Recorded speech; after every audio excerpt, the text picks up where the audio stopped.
राजकीय महिला स्नातकोत्तर महाविद्यालय गाजीपुर द्वारा लैंगिक असमानता निहित पूर्वाग्रह एवं महिला अधिकार एक वैचारिक विमर्श विषय पर आयोजित एक दिवसीय राष्ट्रीय वेबिनार में डिजिटल प्लेटफॉर्म पर संबद्ध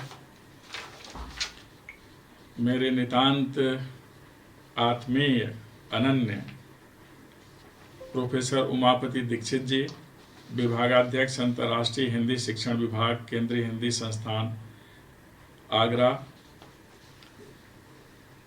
डॉक्टर राजनारायण शुक्ल जी, कार्यकारी अध्यक्ष उत्तर प्रदेश भाषा संस्थान लखनऊ, प्रोफेसर पुष्पिता अवस्थी जी, निदेशक Hindi universe foundation Netherlands, professor Kshama Shankar Pandey ji, पूर्व अध्यक्ष हिंदी विभाग इलाहाबाद विश्वविद्यालय इलाहाबाद, प्रोफेसर आशा यादव जी, बसंत कन्या महाविद्यालय वाराणसी, और अभी एक तरह से इस विषय का बीज वक्तव्य दे रहे डॉक्टर BN पांडे जी, जिनकी पृष्ठभूमि तो विज्ञान की है, लेकिन बहुत विधिवत उन्होंने अपनी बात विषय को समेकित करते हुए कहा।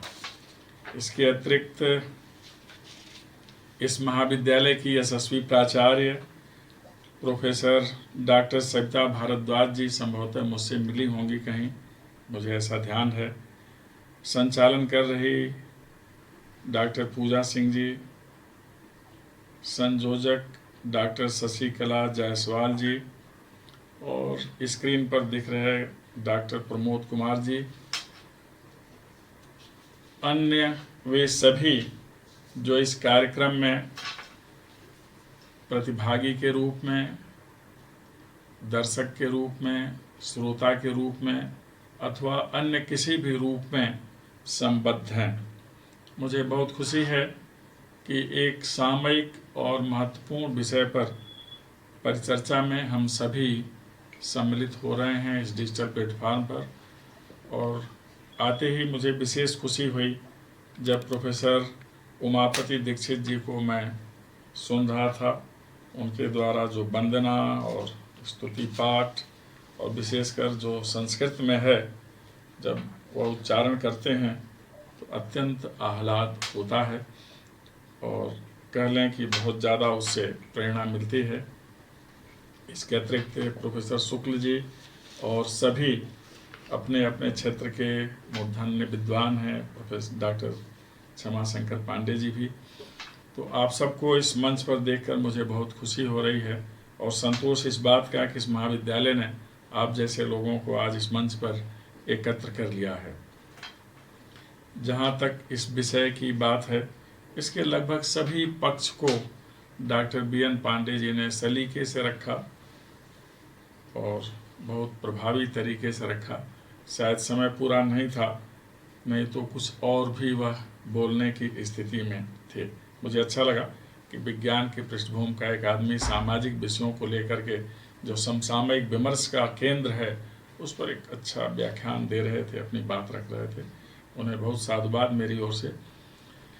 जहाँ तक लैंगिक समानता का प्रश्न है, आरंभ में इस पर चर्चा हो चुकी कि सेक्स शब्द प्राकृतिक है और लिंग शब्द सामाजिक है। वस्तुतः लैंगिकता का आशय सामाजिक स्तरीकरण से होता है कि समाज नर और नारी को किस रूप में देखता है, मानता है और व्यवहार करता है दोनों के प्रति। समाज कोई अलग इकाई नहीं होती, हम सभी उसके अनिवार्य घटक हैं, इसलिए हम सबकी वो समन्वित दृष्टि होती है। कभी बहुत व्यवस्थित, कभी अव्यवस्थित, कभी अपेक्षित और कभी ऐसी जिसकी हम कामना भी नहीं करते। तो इसमें हम सभी हैं, समाज अलग इकाई नहीं है और समाज से दूर कहीं पुरुष का अस्तित्व नहीं है, अथवा नारी की मान्यता, नारी की सहभागिता, नारी के सहयोग के बिना समाज गठित हो जाए, तो ऐसा भी नहीं है। इसलिए जब भी हम इस विषय पर विचार करें तो यह समझ के विचार करें कि यह समाज का ही विषय है और समाज की रचना करने वाले लोगों के लिए ही संबंधित है। इसलिए जब भी हम लैंगिक समानता और असमानता की बात करते हैं तो कभी कभी जो शीर्षक में ही आप लोगों ने लिख रखा है, हम पूर्वाग्रह से ग्रस्त हो जाते हैं। लैंगिक असमानता निहित पूर्वाग्रह, तो हमारे अंदर भी पूर्वाग्रह आ जाता है और यह पूर्वाग्रह है कि हम किस दृष्टि से इस विषय को देखें। क्या वस्तुतः उन्हें जो अधिकार मिलने चाहिए नहीं मिले? क्या वस्तुतः उन्हें जो सम्मान मिलना चाहिए वो नहीं मिला? क्या वस्तुतः वो जो सम्मान के अधिकारी हैं हम देने में अभी पूरा सफल समर्थ नहीं हो सके हैं? इस दृष्टि से हमें देखना चाहिए। डॉक्टर पांडे जी बहुत अच्छी बात कर रहे थे, एक बात थोड़ा सा तो उसमें मैं थोड़ा संशोधन करना चाहूँगा, उनकी बात का खंडन नहीं है। हिंदू व्यवस्था में नारी असमानता का कोई विधान ही नहीं है। एकमात्र सनातन धर्म ऐसा है जिसमें अर्धनारीश्वर की कामना कल्पना की गई है और उसी रूप में ईश्वर को देखा भी गया है। और स्वयं वो विज्ञान के अध्येता हैं तो जानते होंगे कि नर नारी में और विशेष करके नर में XY क्रोमोसोम दोनों होते हैं। तो इसलिए हमारे यहाँ अर्धनारीश्वर का ही विधान है और उसी को लेकर चलते हैं। यह भी मानते हैं शिव का महात्म्य ही इसीलिए है कि उनके अंदर शक्ति है और यह शक्ति देवी स्वरूपा ही है। इसलिए हमें अलग अलग करके देखने का दृष्टिकोण थोड़ी देर के लिए रोकना चाहिए। जो हमारे समाज के घटक हैं उनकी स्थिति पर हमें विचार करना चाहिए। विषय बहुत ज़्यादा है, बहुत सारे इसके आयाम हैं कि कहाँ कहाँ भेदभाव होता है, पर्यावरण के संदर्भ में है कि नहीं है भेदभाव, सुरक्षा से संबंधित क्या स्थिति है, महिला आयोग क्या कर रहा है, संवैधानिक अधिकार उन्हें कितना प्राप्त है, और आजकल साइबर क्राइम जो उनको लेकर के हो रहा है। साइबर क्राइम तो सबके खिलाफ है और विशेष करके जो सोशल मीडिया में दिखता है, सोशल मीडिया जागृति के लिए है, लेकिन कभी कभी जो विज्ञान के मंच होते हैं हम उनका बहुत अच्छा प्रयोग नहीं करते। तो अच्छा प्रयोग नहीं करने की दिशा में समाज के किसी भी वर्ग को हम वह सम्मान नहीं देते जो उन्हें मिलना चाहिए, और यह दुर्भाग्यपूर्ण है और यह भी दृष्टि का दोष है, सोच का दोष है। इसलिए इस पर भी विचार होना चाहिए। हम जिस समाज से आते हैं उसे भारतीय समाज कहते हैं। हमारे यहाँ की व्यवस्था में नारियों को आदिकाल में बहुत महत्वपूर्ण स्थान था। आप लोग आगे चर्चा करेंगे कैसे घोषा, लोपा, मैत्रेयी, गार्गी जैसी विदुषी नारियों का स्थान था। रानी लक्ष्मीबाई, हम जिस क्षेत्र में हैं यहाँ भी बहुत महत्वपूर्ण देवियाँ हुई हैं और पूरे देश में इन देवियों का बहुत महत्वपूर्ण स्थान है। गांधी के पीछे बाघ की बहुत महत्वपूर्ण भूमिका थी निर्माण प्रक्रिया में, रचना प्रक्रिया में, आंदोलन की प्रक्रिया में। इसलिए हमें कभी ऐसा नहीं मानना चाहिए कि पुरुष अकेले बहुत कुछ कर सकता है। पुरुष को करने के लिए संबल चाहिए, और संबल वही है जो हमारे साथ है, जिसमें उतनी शक्ति है जितनी धरा में शक्ति है। क्षमया धरित्री, धरा के समान जिसमें क्षमाशीलता हो, सर्जन की शक्ति जिसके माध्यम से ही सृजन होता है, रचनाशीलता, जितना कला का वैभव इस देश में दुनिया में दिखलाई देता है, सबके मूल में कहीं न कहीं नारी शक्ति ही है। हम जिस समाज के हैं वहाँ आज भी हर युग में संतति उद्भव के समय जब संतति परिवार में होती है और सौभाग्य से कन्या हुई तो कहा जाता है कि देवी का आगमन हुआ, सरस्वती का आगमन हुआ, लक्ष्मी का आगमन हुआ, दुर्गा का आगमन हुआ, भवानी का आगमन हुआ। ये हमारी सोच है महिला संवर्ग के लिए। पुत्र जिसे हम बहुत ज़्यादा आने पर उत्सव मनाते हैं, किसी परिवार में और हिंदू व्यवस्था में पुत्र होने पर नहीं कहते ब्रह्मा आ गए, विष्णु आ गए, शिव आ गए, ऐसा नहीं कहा जाता। हमारे यहाँ तो परंपरा ही है देवी पूजन की, इसीलिए आज भी कन्या पूजन का विधान है। तो कहीं भी हमारी सोच में उपेक्षा का भाव रहा ही नहीं कि हमारी व्यवस्था है। हमारी सनातन व्यवस्था में जीवन के नियमों का संचालन संस्कृति से होता है, और यह जो भारतीय संस्कृति है जिसे सनातन संस्कृति कहते हैं, मूलतः 3 तथ्यों पर चलती है। पहला प्रकृति बंधन, दूसरा लैंगिक समानता और तीसरा उत्सव धर्मिता। आज जिस दौर में हम हैं, कोविड-19 का दौर कहा जाता है, एक अदृश्य विषाणु का दौर जिसमें पूरी दुनिया संशयग्रस्त है। हम घर से बाहर निकलते हैं तो हमें लगता है कि जो सम्मुख हमारे व्यक्ति है कहीं संक्रमित ना हो, उसके पूर्णतः सुरक्षित होने का भाव जागृत ही नहीं हो पाता। आज हम सभी दुनिया में सर्वत्र जहाँ कहीं भी हैं अब परिवार केंद्रित हैं।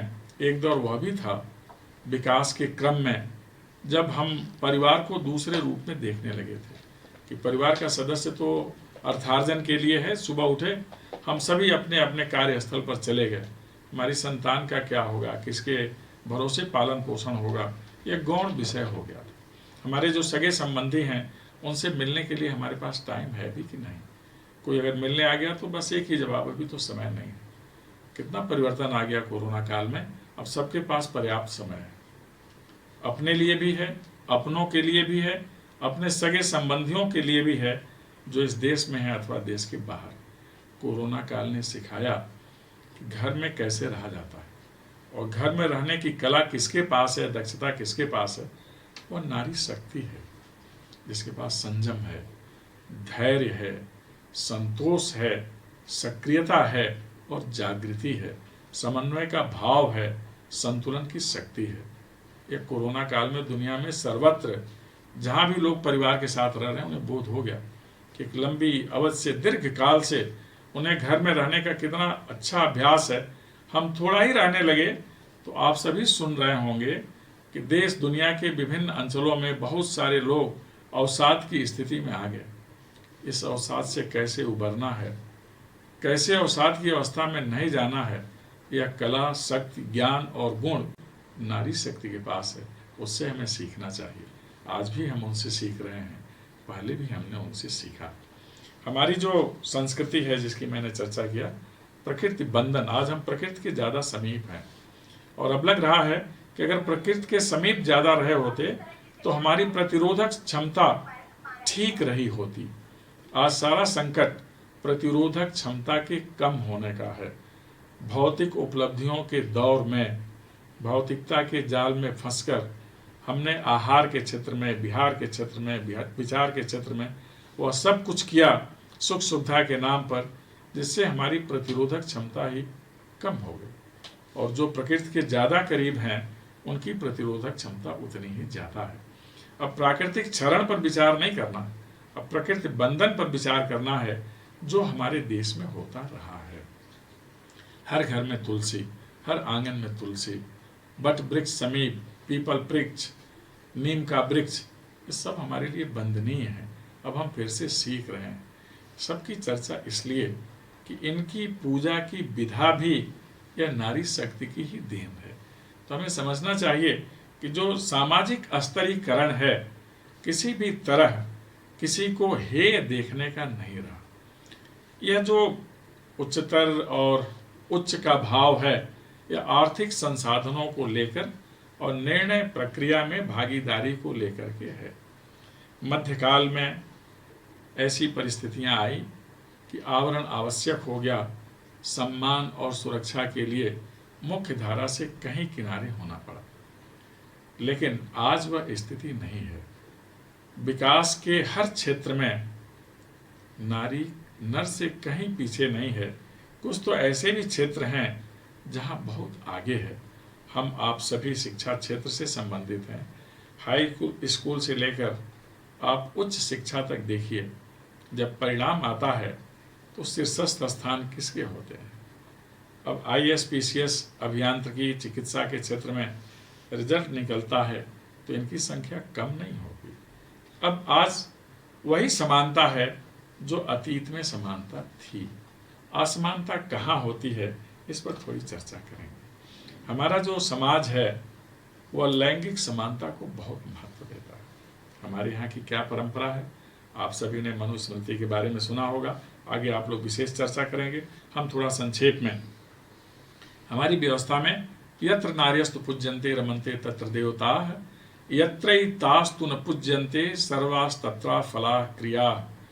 जहाँ नारियों की अभ्यर्थना होती है वहाँ देवता रमण करते हैं। दूसरी लाइन ज़्यादा महत्वपूर्ण है, और जहाँ अभ्यर्थना नहीं होती है वहाँ उद्यम निष्फल हो जाते हैं। इसलिए जहाँ भी रहें नारी का सम्मान अवश्य करें। ये हमारी परंपरा है जिसे लैंगिक समानता कहते हैं। बौद्ध काल में इस देश में गणतंत्र बहुत ज़्यादा सफल थे, आज भी सफलता है। सफल क्यों थे? गौतम बुद्ध ने कहा इसलिए सफल हैं कि इन सभी गणतंत्रों में नारी सुरक्षा और सम्मान का विशेष ध्यान रखा जाता है, और जो बुजुर्ग लोग हैं उनके प्रति विशेष श्रद्धा भाव रखा जाता है। यह शासन प्रशासन की सफलता का आधार होता है, यह समाज के उन्नत होने का आधार होता है जहां हम इस प्रकार का सम्मान भाव रखते हैं। आज पुनः यह दौर शुरू हो गया है। हम आप सभी जानते हैं कि हमारी जो संस्कृति है वह उत्सव धर्मी संस्कृति है। हर स्तर पर उत्सव ही उत्सव है। गर्भस्थ होते ही बच्चा जब गर्भस्थ हो जाता है तो संस्कार आरंभ हो जाते हैं और उत्सव मनाया जाना शुरू हो जाता है। बच्चे के आगमन पर उत्सव, पढ़ने जाने पर उत्सव, जो संस्कार के चरण हैं हर चरण पर उत्सव, और यहाँ तक कि जो अंतिम प्रस्थान होता है उस पर भी उत्सव। यह उत्सव धर्मिता है, अर्थात हमारी संस्कृति में उत्सव है। और संस्कृति क्या होती है? सर्जनात्मक कला कौशल, खान पान का क्षेत्र हो, अभिनय का क्षेत्र हो, गीत संगीत का क्षेत्र हो, चित्रकारी कलाकारी अदाकारी का क्षेत्र हो, हर क्षेत्र में नारी शक्ति को सम्यक स्थान और सम्मान मिलता रहा है। लेकिन समय के साथ परिवर्तन होते ही रहते हैं। बहुत सारे परिवर्तन हो गए, बहुत सारी ऐसी रूढ़ियां आ गई जो अग्राह्य हैं, मानना नहीं चाहिए, जिनके विरुद्ध समय समय पर आंदोलन भी हुए और उन रूढ़ियों में परिवर्तन भी हो गए। कुछ रूढ़ियां अभी भी शेष हैं। दहेज प्रथा, कोरोना का तो सर्वथा कुप्रभाव ही पड़ा समाज और दुनिया पर, लेकिन कुछ क्षेत्रों में इसने सोचने को विवश किया। अब शादी विवाह में कम संख्या में भी शादी विवाह हो सकता है, और ऐसा होने लगे तो जो मातृपक्ष है, कन्या पक्ष है, उसके ऊपर आर्थिक दबाव घटेगा। यह सबको विचार करने की जरूरत है। पोषण का ध्यान रखना है कि हम वह आहार ग्रहण करें जो वस्तुतः हमारे लिए प्रकृति ने दिया है। हम फास्ट फूड के चक्कर में बहुत ज़्यादा ना पड़े। हमारे पास फास्टेस्ट फूड है, आप सब इस पर भी चर्चा करेंगे, वो विषय आगे है इसमें, स्वास्थ्य से संबंधित। फास्टेस्ट फूड तो इंडिया का है, दही चूड़ा सत्तू, इससे अच्छा क्या हो सकता है? लिट्टी चोखा, शुद्ध और पौष्टिक। तो सब विचार करने का विषय है, लेकिन इसके भी मूल में ये जो खान पान है, कहीं न कहीं नारी शक्ति की भूमिका है। तो हमें उनके स्थान को समझना चाहिए। आज का जो दौर है, विशेषकर जिसे आधुनिकता का दौर कहते हैं, जिसके मानक क्या हैं, इस आधुनिकता को दिखाने संचालित करने वाले, वह मीडिया का क्षेत्र, साहित्य का क्षेत्र, उद्योग का क्षेत्र और शिक्षा का क्षेत्र। मीडिया में जो कुछ दिख रहा है, मीडिया अपना धर्म पूरा कर रही है, लेकिन जब विज्ञापन की दुनिया आती है मीडिया के माध्यम से, तो अब बहुत कुछ अच्छा नहीं लगता है कि हमारा जो बेहतर अर्धांश है वह वस्तु विक्रय के लिए विज्ञापन का विषय नहीं है। वह वस्तु का गुण बता सकता है, उपयोग कैसे हो बता सकता है, लेकिन उसका विपणन हो उसका माध्यम नहीं है। इस प्रकार के विषय आर्थिक संस्कृति के हैं जो हमारी संस्कृति से मेल नहीं खाती। हम सभी एक समान हैं। जो सोच हमारी है वही सोच नारी शक्ति की भी है। हमेशा हमें इस बात का ध्यान रखना चाहिए कि वह किसी भी तरह कमतर नहीं है। अगर कहीं कमतर रही हैं तो अवसर के अभाव के कारण, शिक्षा के अभाव के कारण और सत्ता व्यवस्था द्वारा उस ओर दृष्टि न देने के कारण। लेकिन अब सब तीनों दृष्टियां बदल गई हैं। आप कला, साहित्य, विज्ञान, औद्योगिक आस्थान, किसी भी क्षेत्र में देखें तो महिलाओं का सम्यक प्रतिनिधित्व है। आय के मामले में, संपत्ति के मामले में अब हमें थोड़ी अपनी सोच बदलनी चाहिए। जो नवसृजित संपत्ति है किसी भी देश की, उसका 3/4 हिस्सा तो नारी शक्ति के नाम पर ही है। और ऐसा इसलिए नहीं कि पुरुष की दृष्टि बदल गई, इसलिए कि नारी शक्ति के नाम पर पुरुष को सुरक्षा मिलती है, सुविधा मिलती है, तो वहाँ भी मूल में नारी शक्ति ही है। ये सब विचारणीय विषय हैं। यह जो असमानता दिखती है कार्यस्थल पर, जिसे आप कह सकते हैं कि उनके साथ अच्छा व्यवहार नहीं होता, यौन हिंसा की गतिविधियां दुनिया भर में अभी भी हैं, सभ्य समाज का विषय नहीं है। यह वन्य समाज में ऐसा अगर होता भी हो तो भी क्षम्य नहीं है, लेकिन सभ्य समाज का तो विषय नहीं है। यह आदिम अवस्था का भी विषय नहीं था और हर अवस्था में इस कार्य के लिए दंड का विधान था और होना चाहिए, लेकिन यदा कदा दिखता है। कार्यस्थल पर उपेक्षा और कुचेष्टा, यह सब निंदनीय विषय हैं और इसी के लिए महिला आयोग है। हिंदुस्तान के संविधान ने बहुत सारे अधिकार दिए हैं, दुनिया भर के संविधानों ने ये अधिकार दे रखे हैं, आयोग बना रखे हैं, मानवाधिकार भी इसका ध्यान देता है, महिला आयोग भी इसका ध्यान देता है। तब चैतन्यता है। नारी को चाहिए आत्मनिर्भर बनना। जो भी डोमेस्टिक वायलेंस है अथवा कार्यस्थल पर उनके साथ अच्छा व्यवहार नहीं है, इसके मूल में यही भाव रहा है कि उन्हें आत्मनिर्भरता की स्थिति में आने का समय नहीं मिला, अवसर नहीं मिला और इस कारण ये घटनाएं अभी हो रही हैं। लेकिन अब उनका प्रतिनिधित्व सैन्य बल में है, पुलिस बल में है, वैज्ञानिकों की दुनिया में उनका सम्मानजनक स्थान है। हम जिस फील्ड में हैं, अकादमिक जगत में उनका महत्वपूर्ण स्थान है। जो महाविद्यालय है आप ही लोगों का है। तो इस तरह से अब कोई ऐसा क्षेत्र नहीं है जहाँ उचित स्थान नहीं है। अगर कहीं कमी है तो हमें उसका निराकरण शिक्षा के माध्यम से करना है। आप सब जानते हैं कि जब नारी शिक्षित होती है, बालिका शिक्षित होती है, तो बहुत व्यापक परिवर्तन आता है। जहाँ कहीं भी कमियां डॉक्टर बी.एन. पांडे जी उल्लिखित कर रहे थे, उसको विस्तार में जाने की अब जरूरत नहीं है। तो उसका सभी का समाधान शिक्षा के माध्यम से ही निकलना है। हम सबको समझना चाहिए कि शिक्षित नारी कनेक्टिंग लिंक होती है दो जनरेशन्स के बीच में, दो पीढ़ियों के बीच में, दो सिविलाइजेशंस के बीच में, दो सभ्यताओं के बीच में और दो ट्रेडिशंस के बीच में, दो परंपराओं के बीच में वह कनेक्टिंग लिंक होती है और दो परंपराओं को जोड़ती है, दो सभ्यताओं को जोड़ती है और दो पीढ़ियों को जोड़ती है। और यह जोड़कर अपने ही पास नहीं रख लेती। इस जोड़ का जो सुखद पक्ष है, मूल्य, उसे अगली पीढ़ी, अगली जो परंपरा है उसमें समाहित कर देती है। इसलिए शिक्षा बहुत ज़्यादा महत्वपूर्ण है। महत्वपूर्ण इसलिए है कि इसी के माध्यम से जड़ता से मुक्ति मिलती है।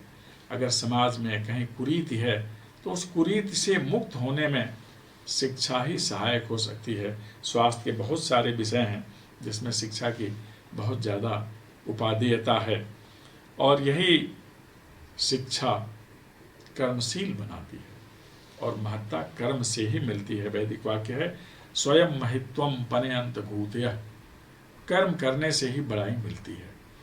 कर्मशीलता के मामले में वह कहीं कमतर नहीं है। पूरी दुनिया का समाज उन्हें बेहतर अर्धांश मानता है, कमतर अर्धांश नहीं मानता, समान अर्धांश भी नहीं मानता। लेकिन जहाँ कमी है तो लैंगिक संतुलन बिगड़ा है। जनसंख्या की दृष्टि से जो अनुपात है नर नारी के बीच में, ये घटा है। ये सोच का विषय है। जो परिवार में स्थिति उनकी होनी चाहिए आज है, कभी नहीं थी, वो चिंता का विषय था। सामाजिक स्तर पर जो सम्मान होना चाहिए कभी नहीं था, आज है। सामुदायिक स्तर पर उनके लिए स्थान है। शिक्षा ही वह विधा है जिसके माध्यम से नारी शक्ति को पहचान, स्थान और सम्मान मिलेगा और मिलता है। इसलिए इस विधा में हमें आगे आने की जरूरत है।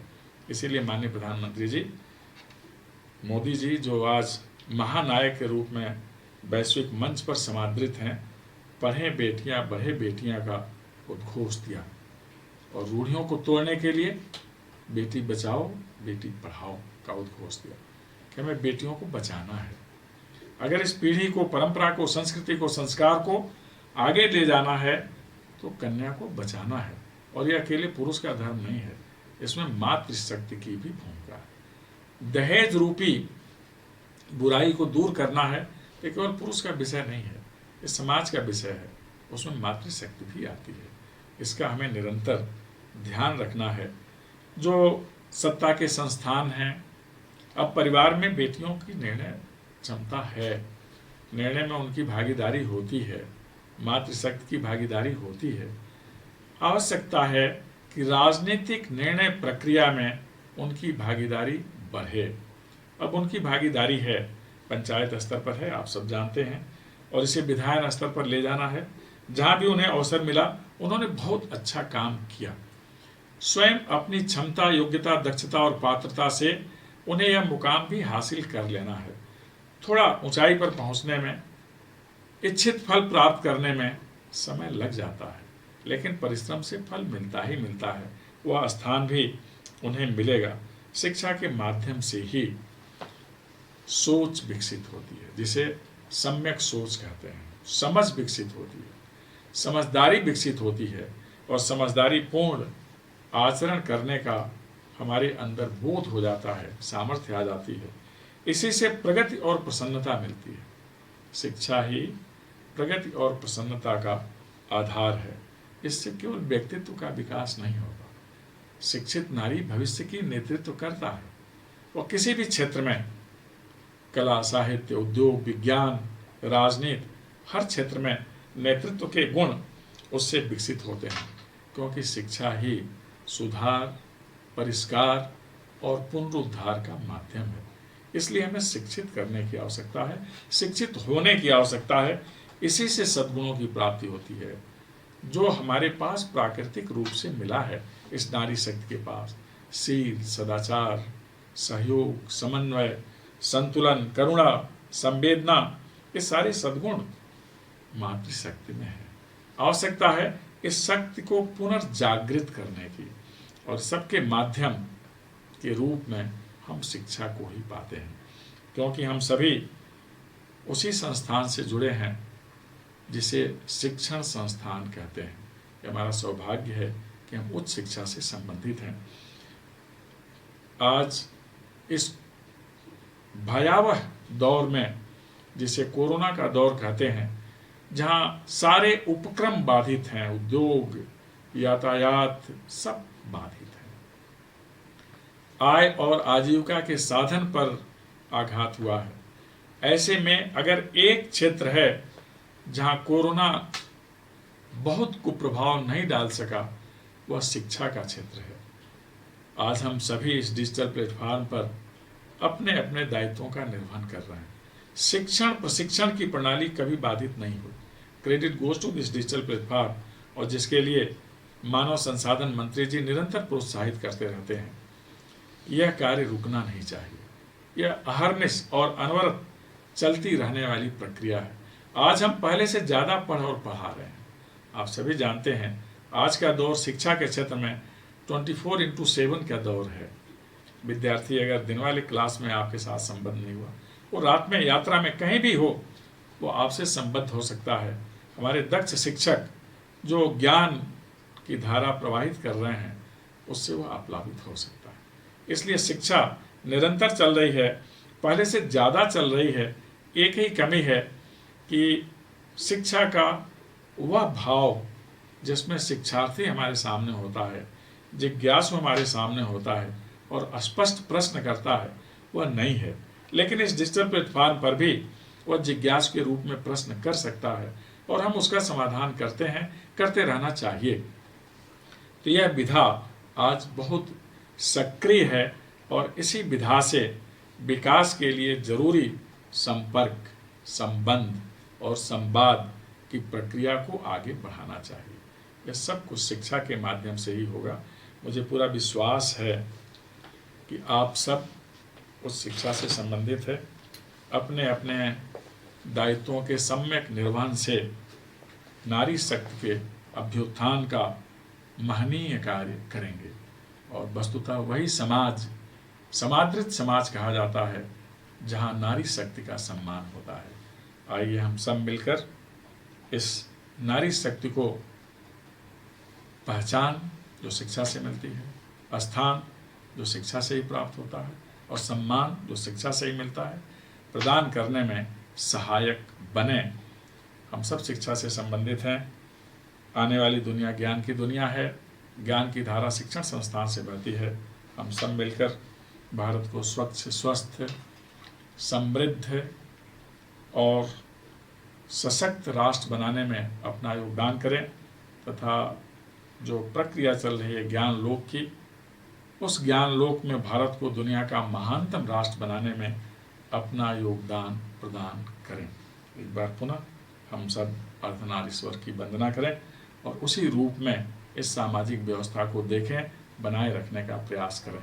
आप सभी ने ध्यानपूर्वक सुना, आप सबको बहुत बहुत धन्यवाद।